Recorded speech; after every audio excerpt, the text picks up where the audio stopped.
Assalamualaikum warahmatullahi wabarakatuh. Perkenalkan, nama saya Rahmat. Saya dari kelas Manajemen 2 Rek B. Jadi, pada kesempatan kali ini saya akan menjelaskan atau menerangkan kembali yang dimaksud dari VLOOKUP dan VLOOKUP. Jadi, mengenai fungsi lookup, VLOOKUP dan VLOOKUP merupakan bagian dari fungsi lookup. Lookup digunakan untuk mencari nilai pada baris atau kolom tertentu. VLOOKUP digunakan untuk mencari nilai dalam bentuk vertikal sesuai dengan awalan huruf V yang merupakan singkatan dari vertikal atau tegak lurus. Sedangkan VLOOKUP yang berawalan huruf H digunakan untuk mencari nilai dalam bentuk baris atau horizontal. Pembahasan VLOOKUP.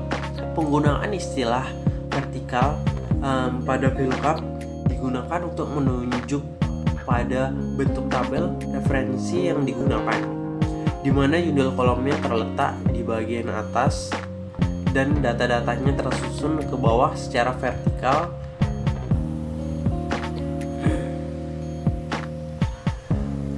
Untuk penulisan fungsi VLOOKUP, formulanya adalah kita masukkan rumusnya sama dengan VLOOKUP buka kurung lookup spasi value,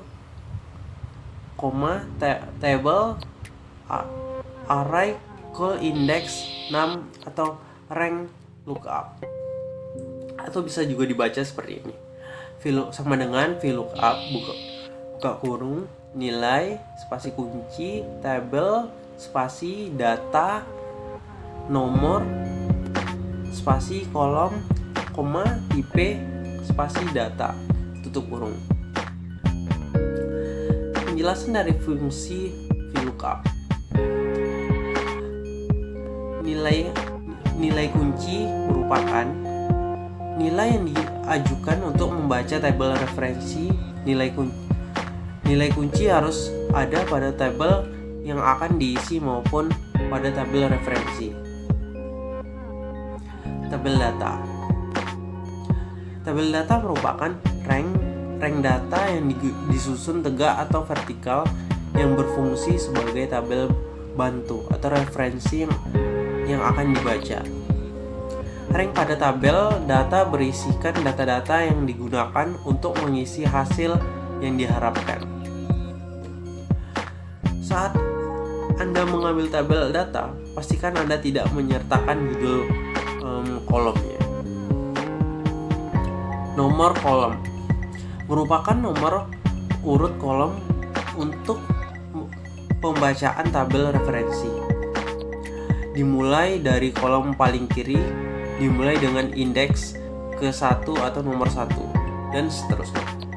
Tipe data. Untuk tipe data ada dua jenis, yaitu true digunakan jika nilai datanya tidak pasti atau berada rank tertentu, dan tipe data false digunakan jika nilai datanya itu pasti. Baik, untuk VLOOKUP, fungsi VLOOKUP digunakan untuk mengisi data berdasarkan tabel referensi yang berbentuk baris atau horizontal.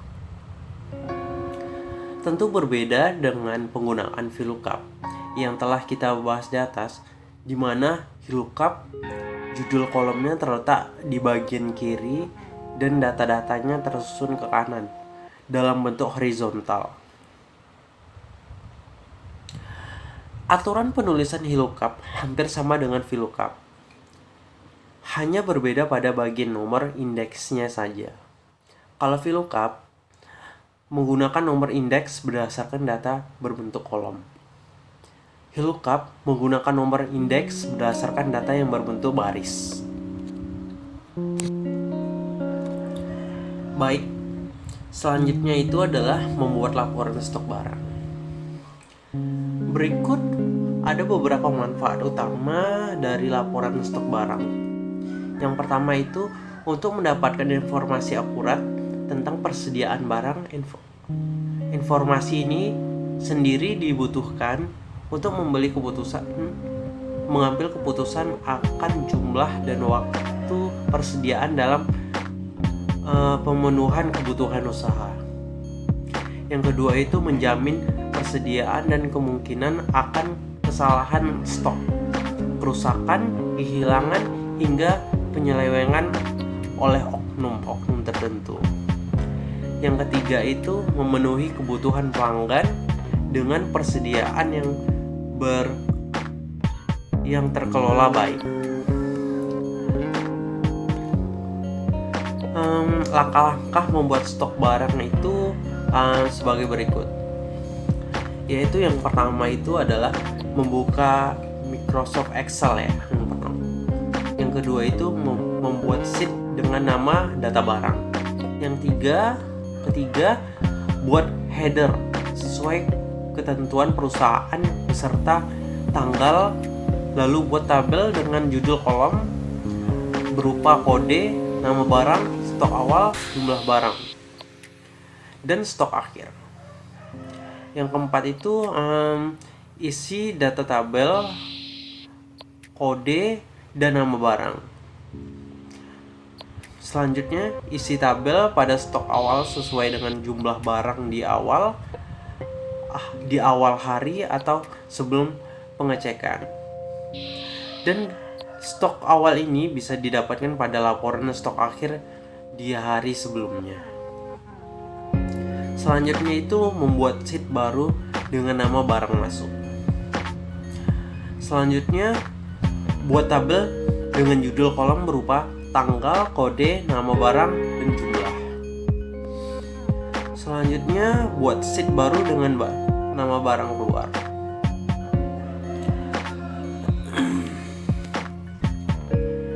Selanjutnya itu buat tabel dengan judul kolom berupa tanggal, kode, nama barang, dan jumlah. Selanjutnya yang ke-10 itu buat kembali sheet barang masuk pada kolom nama barang. Ketik rumus Excel VLOOKUP. Rumus ini digunakan untuk mempermudah proses pemunculan nama barang setelah diketikkan kode barangnya.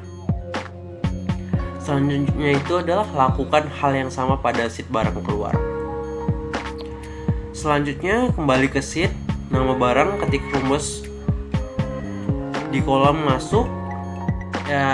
Rumusnya seperti ini, sama dengan sum if dalam kurung tabel X kode, tabel Y tanda pagar, this row kode, tabel, dan jumlah. Baik, selanjutnya itu adalah mengenai grafik ya. Untuk grafik ini adalah penyajian data yang terdapat dalam tabel yang ditampilkan ke dalam bentuk gambar. Grafik merupakan gambaran dari pasang surutnya suatu data yang ada dan digambarkan dengan garis ataupun gambar. Secara garis besar, grafik dapat dibedakan menjadi 3 macam, yaitu grafik batang, grafik garis, dan grafik lingkar.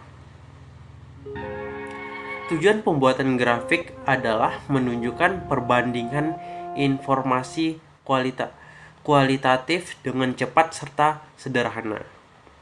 Data dalam bentuk uraian deskriptif yang kompleks dapat berdasarkan dengan menggunakan grafik. Adapun langkah-langkah membuat grafik itu, yang pertama adalah siapkan data dalam bentuk tabel yang ingin dibuat menjadi sebuah grafik. Yang kedua itu setelah ada data, lalu blok atau sorot saluran data, kemudian klik tombol insert. Yang ketiga, fungsi dari recommended cards ini untuk memberikan saran grafik terbaik untuk yang Anda gunakan. Selanjutnya itu, jika ingin memilih sendiri grafik yang akan kita gunakan, tekan menu Alcards, maka akan muncul seluruh grafik yang disediakan oleh Microsoft Excel. Selanjutnya itulah pilihan grafik yang ingin kita gunakan.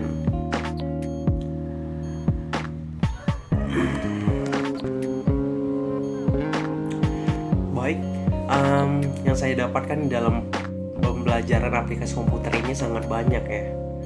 Yang pada awalnya saya tidak tahu apa itu aplikasi komputer. Oh, ternyata di dalamnya itu banyak sekali materi ya, seperti VLOOKUP, pembuatan grafik, dan di dalamnya ada juga sejarah perkembangan komputer dari generasi awal hingga sekarang.